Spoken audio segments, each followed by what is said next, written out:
আসসালামু আলাইকুম ও রহমতুল্লাহি ওয়া বারাকাতুহু। বিসমিল্লাহির রহমানির রহিম। শুরু হচ্ছে জানবাজ মামলুক অধ্যায়ের মিশরের সিংহ পর্বের দ্বিতীয় অংশ। খাকান হতে কেনা চায়, আর সব মঙ্গল প্রিন্সের মতো হালাকু খানকেও ছুটতে হলো কুরুলতাইয়ে। কিন্তু যাবার আগে তিনি দুধ হত্যার প্রতিশোধ নেবার জন্য দুই টুমেন যোদ্ধা রেখে গেলেন কিতবুকা নোয়াইনের নেতৃত্বে।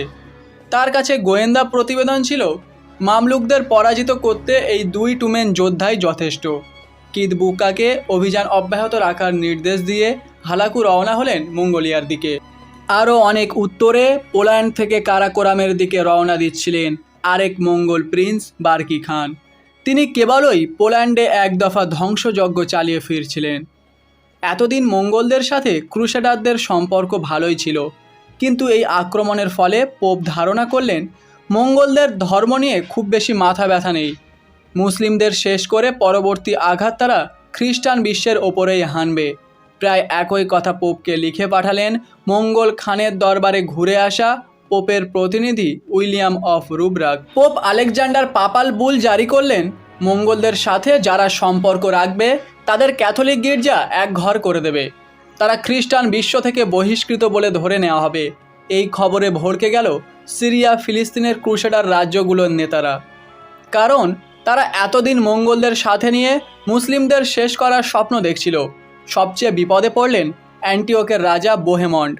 আলেপ্পো দখলের সময় তাকে মঙ্গলদের সাথে রাস্তায় রাস্তায় ক্রুশ হাতে ঘুরতে দেখা গিয়েছিল। সামরিক কৌশলগত দিক থেকে ক্রুসেডারদের অবস্থান ছিল ভূমধ্যসাগর উপকূল ঘেঁষে মঙ্গল ইলখানাত আর মামলুক সালতানাতের মাঝামাঝি জায়গায়।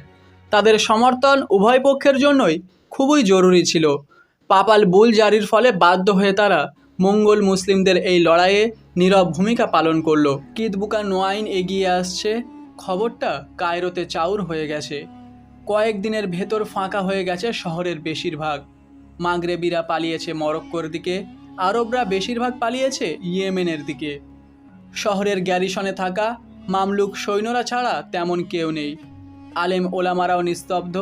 কায়রোর পতন যে নিশ্চিত তাতে কারো সন্দেহ নেই। অতি আশাবাদীরাও চিন্তিত হয়ে পড়েছেন। এর আগে মঙ্গলদের দুধ হত্যার সাহস দেখিয়েছিলেন খাওয়ারিজম শাহ আলাউদ্দিন মোহাম্মদ। তার পরিণতি হয়েছিল ভয়ঙ্কর। একই কাজ করেছেন মামলুক সুলতান সাইফুদ্দিন কুতুজ। কিতবুকা নোয়াইন সিরিয়া থেকে রওনা হবার খবর শুনে দ্রুত জরুরি পরামর্শ সভা ডেকেছেন সুলতান। পরামর্শ সভায় আরও অনেকের সাথে যোগ দিয়েছিলেন বাইবার্স আর কালাউন। আমিরদের বেশিরভাগ পালানোর বাহানা দিতে ব্যস্ত থাকলেও বাইবার্স কালাউনের মতো অভিজ্ঞ কমান্ডারদের সমর্থন পেয়ে সুলতানের মনোবল বেড়ে গেল। কিন্তু তাতেও পরামর্শ সভাকে যুদ্ধের পক্ষে রাজি করানো গেল না।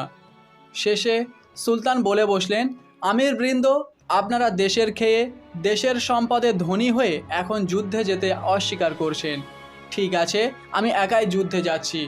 যার ভালো লাগে সে আমার সাথে এসো, যার ভালো লাগে না সে ঘরে ফিরে যাও।